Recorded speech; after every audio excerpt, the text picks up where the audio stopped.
కానీ సార్ ఏం అనలేదు కదా, తనని కూడా చాలా అప్రిషియేట్ చేయాలి కదా, ఎంతమంది స్టాండ్ తీసుకుంటారు అలాగా. దాని తర్వాత కూడా ఎప్పుడు ఆ డిస్కషన్ రాలేదా? అస్సలు చేయలేదు, ఎవ్వరికి కూడా చెప్పలేదు. ఓకే, ఈ అమ్మాయి సూపర్వైజర్ అంతే. ఓకే, అమ్మాయి సూపర్వైజర్, నన్ను ఎవ్వరు కూడా అందులో మేడం అని పిలవరు, సార్ అని పిలవరు. ఓకే, ఇది పాల ప్యాకెట్లు అయిపోయినాయండి, అది అయిపోయిందండి, ఇది అయిపోయిందండి అంతే. అండితోటి సరిపెట్టేశాడు సార్. ఏమని చెప్పుకున్నాడో నాకు తెలియదు. డిస్క్రిమినేషన్ రాలేదు, టాపిక్ రాలేదు. అక్కడ చేసి మళ్ళీ ఇంటికి వెళ్ళి అమ్మ వాళ్ళకి ధైర్యంగా చెప్పిన రోజు అది. అదే మీకు చెప్పాను కదా ఇందాక, చెప్పిన తర్వాత ఏమంటారో అని. మా అన్న వాళ్ళకి కూడా బాగా కోపం వచ్చింది ఆ టైంలో. కాకపోతే అమ్మ నాన్న మాటకి చాలా వాల్యూ ఇచ్చారు, అర్థం చేసుకోవడానికి ట్రై చేసి అర్థం చేసుకున్నారు. నేను ఒక్కడే అనుకున్న మైండ్లో, వాళ్ళు ఒప్పుకునేంత వరకు నేను ఒప్పిస్తా, ఫిక్స్ అయిపోయినా. ఎందుకు అంటే వాళ్ళ మెంటాలిటీ నాకు తెలుసు. ఏదైనా ప్రాపర్గా నేను కరెక్ట్గా చెప్తా అన్న థింకింగ్ అయితే వాళ్ళకు ఉన్నది. ఎందుకంటే బాక్సింగ్ చేసేటప్పుడు నేను ఏ లెవెల్లో ఉన్నానో వాళ్ళకి తెలుసు.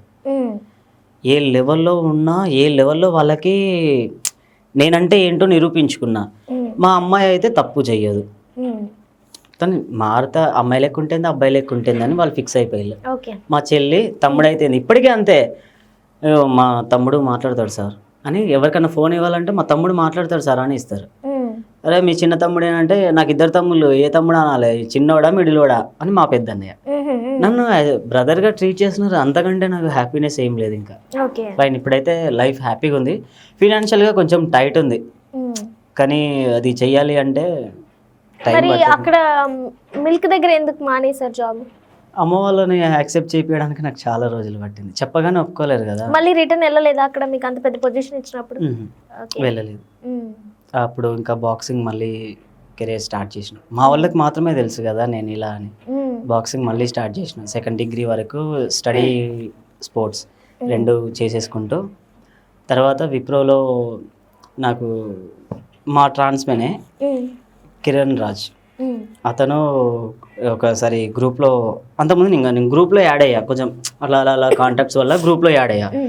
అప్పుడు ఆయన డైరెక్ట్ ఇట్లా సూపర్వైజర్ పోస్టింగ్ విప్రోలో ఉంది, ఎవరన్నా ఇంట్రెస్ట్ ఉంటే నాకు కాంటాక్ట్ అవ్వండి అంటే, నాకు జాబ్ కావాలి కదా, స్టడీ ఆల్రెడీ అయిపోయింది, డిగ్రీ అయిపోయింది, జాబ్ కావాలి, ఏం చేయాలి, ఫోన్ చేయాలి, చేసేసిన.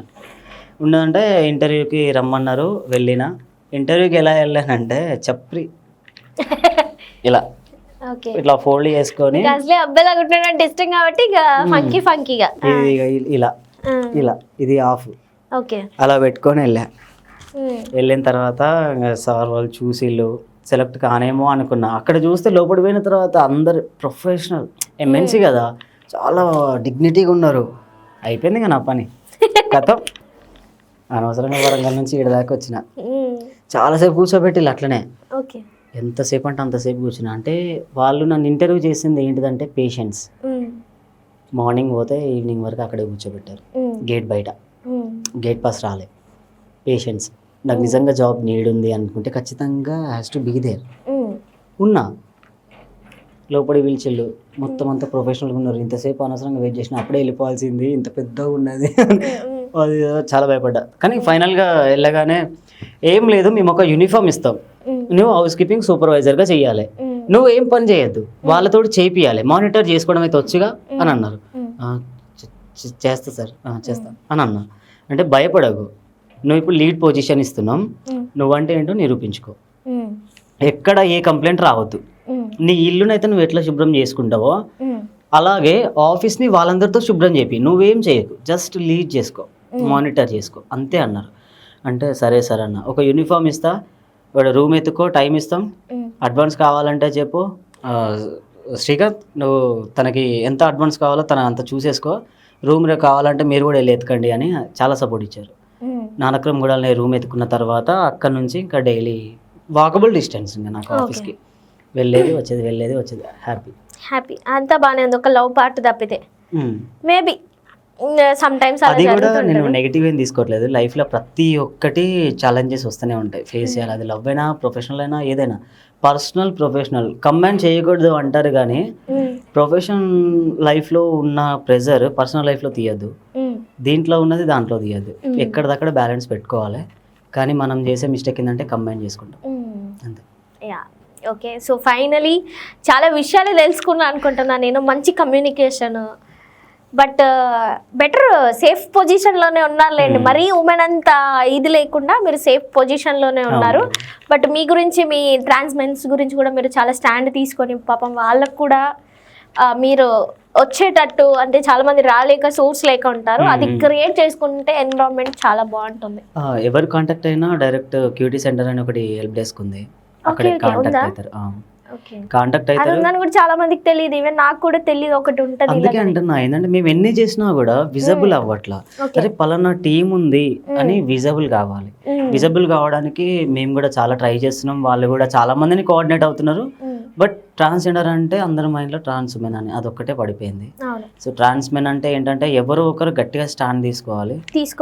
మేబీ మీరు ఎందుకు తీసుకోవట్లేదు అని అడిగా నేను ఆల్రెడీ. మీకు తీసుకుందాం ఇంకెప్పుడు, ఇంకా ముసలోళ్ళు అయిపోయాకనా అంటే ఒక్కొక్కరు ఒక్కొక్క దగ్గర ఉండిపోయారు. హైదరాబాద్లో ఉండేవాళ్ళు ఎవరి లైఫ్ వాళ్ళు, అరే ఇవాళ నేను పనికి పోకపోతే నా పూట గడవదు అలా ఉన్నారు. సో బేసిక్గా మేము ఏం ఆలోచిస్తున్నామంటే బిజినెస్ పెట్టుకోవాలి. అందరూ చదువుకోలేదు మా దాంట్లో, చదువుకున్న వాళ్ళకి ఏదో ఒక జాబ్ చేసుకుంటారు. నువ్వు జాబ్ ఇప్పేసి వాళ్ళకి తెలీదా, నేర్చుకుంటారు, తిట్టించుకుంటారేమో సార్ వాళ్ళతోటి, ఫైన్. డిస్క్రిమినేషన్ ఫేస్ చేస్తారేమో, ఫైన్, కానీ నేర్చుకుంటారు. నేను ఒకప్పుడు సూపర్వైజర్గా నేను ఎన్ని నేర్చుకున్నా, నాకు అసలు ఏం తెలియదు. ఆ పొజిషన్ తోటి 3 years ఎక్స్పీరియన్స్, ఇప్పుడు నేను ఫెసిలిటీ కోఆర్డినేటర్గా చేస్తున్నా. కాంట్రాక్ట్ బేస్ నుంచి ఆన్ రోల్కి వచ్చా, ఎందుకంటే నేను అక్కడ వర్క్ చేశాను. నేనంటే ఏంటో నిరూపించుకున్నాను, మంచి కమ్యూనికేషన్ పెంచుకున్నాను. ఎలా కోఆర్డినేట్ చేయాలి, క్లయింట్స్తో ఎలా కోఆర్డినేట్ చేయాలి, వెండర్ కోఆర్డినేషన్ ఎలా చేయాలి, నాకన్నా కింది వాళ్ళతో ఎలా మాట్లాడాలి, పైన వాళ్ళతో కొలీగ్స్తో ఎలా మాట్లాడాలి. సో పాయింట్ టు పాయింట్ ఎలా ఉంటే బాగుంటుంది ప్రొఫెషనల్ లైఫ్లో.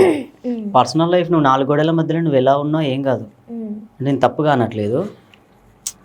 ప్రొఫెషనల్ లైఫ్లోకి వెళ్ళినప్పుడు అందరితో పాటు ఈక్వల్గా ఉండాలి. అది ఆ కంపెనీకి ఉన్న రూల్ కావచ్చు.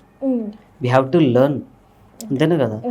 సో నేను బేసిక్గా ఒకవేళ గవర్నమెంట్ని అడగాల్సింది వచ్చి ఉంటే ఖచ్చితంగా ఇదే అడుగుతా. జాబ్ చేసుకునే వాళ్ళకి ఎడ్యుకేషన్ పరంగా, ఇప్పుడు ఫర్ ఎగ్జాంపుల్ నాకు యాక్టింగ్లో ఇంట్రెస్ట్ ఉంది, నాకు యాక్టింగ్లో ఏదో ఒక సపోర్ట్ దొరికితే బాగుండు. అంటే ట్రాన్స్ అనే కాకుండా పలానా పర్సన్ ఇలా ఉన్నారని ఒక సపోర్ట్ కావాలి. వెళ్ళిన తర్వాత నేను నిరూపించుకోకపోతే వేస్ట్, అది నా మీద డిపెండ్ అయి ఉంటుంది. కానీ నాకు ఒక చిన్న దారం ఇచ్చినా చాలు వెళ్ళిపోదాం అని అనుకుంటున్నా. ఇప్పుడు అలాగే మా దాంట్లో మంచి మంచి డాన్సర్స్ ఉన్నారు, సింగర్స్ ఉన్నారు, స్పోర్ట్స్ కబడ్డీ, వాలీబాల్ అవన్నీ ఆడే వాళ్ళు కూడా ఉన్నారు. ఎవరి రంగంలో స్పోర్ట్స్కి సంబంధించి వాళ్ళు మేబీ ట్రైనర్గా వెళ్ళొచ్చేమో. నేనైతే అదే కోరుకుంటున్నా. అంటే ఎవరికి ఏ ఫీల్డ్లో ఇంట్రెస్ట్ ఉందో, ఇప్పుడు నార్మల్ సిస్ పర్సన్స్ ఎలా అయితే అనుకుంటారో మా దాంట్లో కూడా అన్నిటికీ ఓపెన్ వేస్ ఉండాలి. వీ కెన్ మూవ్, మేము సెటిల్ అయిపోతాం అలా అనుకుంటున్నా. మేబీ ట్రెండ్ మారుతుంది. అంతకుముందు చాలా పక్కకు పెట్టి చూసేవాళ్ళు, ఇప్పుడు ముందే తీసుకొచ్చాం ఆపోజిట్ లోనే. సో ఇంకా మేబీ ఇంకా పక్కకి రావచ్చు, చెప్పలేం కదా. సో జనరేషన్ చేంజ్ అవుతున్న కొద్దీ ఇప్పటికి చాలా అందరిలో నాలెడ్జ్ పెరిగి అందరూ మూవ్ ఆన్ అయిపోతున్నారు, చాలా చక్కగా ట్రీట్ చేస్తున్నారు. కాబట్టి మేబీ ఫ్యూచర్ రావచ్చు. But finally thank you so much. ఇంకేమైనా చెప్పాలనుకుంటున్నారా? మాకు చెప్పలేని చెప్పాలనుకుంటున్నాయి, చెప్పలేని లేదు, అట్లేం లేదు. దాచుకోవడానికి అయితే ఏం లేదు. ఇప్పుడు నార్మల్ జెండర్ అయినా ట్రాన్స్ జెండర్ అయినా కూడా ఫేస్ చేసేటి అన్నీ ఈక్వలే. కాకపోతే డిస్క్రిమినేషన్ అనేది వాళ్ళు ఫేస్ చేయరు, మేము ఫేస్ చేస్తాం.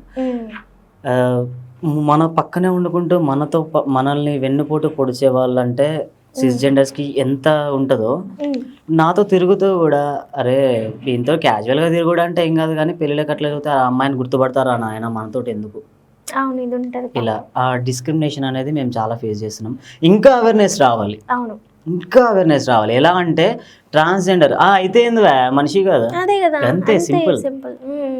సరే ఇట్లా అమ్మాయి నుంచి అబ్బాయి కమని అంటే నువ్వు ఎల్లకెళ్ళి వెళ్ళనన్నా మారు, నీ టాలెంట్ ఉన్నదా ప్రూవ్ చేసుకో. ఓ నువ్వు ట్రాన్స్జెండరా, ఇట్లా అమ్మ ఏం చదువుకున్నావు, ఈ యాటిట్యూడ్ కాకుండా, ఇలాంటి క్వశ్చన్స్ కాకుండా మనిషిని బాధపడేది ఏదైనా ఉన్నదంటే మా జెండర్ని మళ్ళా గుర్తు చేయడం. మాకు ప్రాబ్లం ఏం లేదు, మేము ఓపెన్ అవ్వాలనుకుంటున్నాం, మాకే ప్రాబ్లం లేదు. నువ్వు ట్రాన్స్జెండర్ అని ఇప్పుడు మీరు ఇన్ని క్వశ్చన్స్ అడిగారు, నేను ఆన్సర్లు ఇస్తూనే ఉన్నా, విత్ ఎగ్జాంపుల్స్ కూడా ఇస్తా ఉన్నా.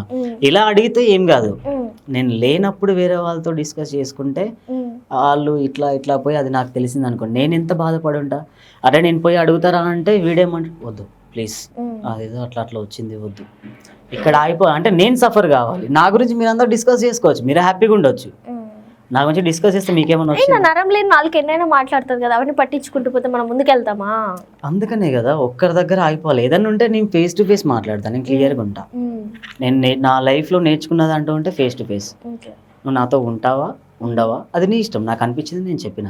అది ఎట్లా అంటే ఫీడ్బ్యాక్ ఇవ్వడం ఎలా చేస్తాం, డైరెక్ట్ ఇప్పుడు మీరు ఇంత కష్టపడి డ్యాన్స్ చేశారు, నువ్వేం మంచిగా చేయలేదు అని చెప్పడం వేరు.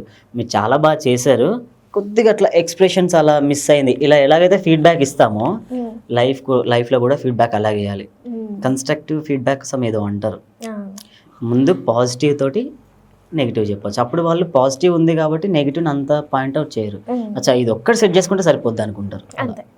But anyway finally thank you for your coming, thank you so much. మీరు ఇలాగే ముందుకు వెళ్ళాలని నేనైతే కోరుకుంటాను ఖచ్చితంగా. బట్ నాకు మీరు ఏ టైం అయినా కాల్ చేయొచ్చు, ఎప్పుడైనా ఫ్రెండ్లీగా ఉండొచ్చు. అండ్ నాకు చాలా హ్యాపీ ఉంది ఈరోజు ఒక మంచి స్వీటెస్ట్ పర్సన్ కలిసినందుకు. Maybe we are friends together. Thank you so much. Thank you so much.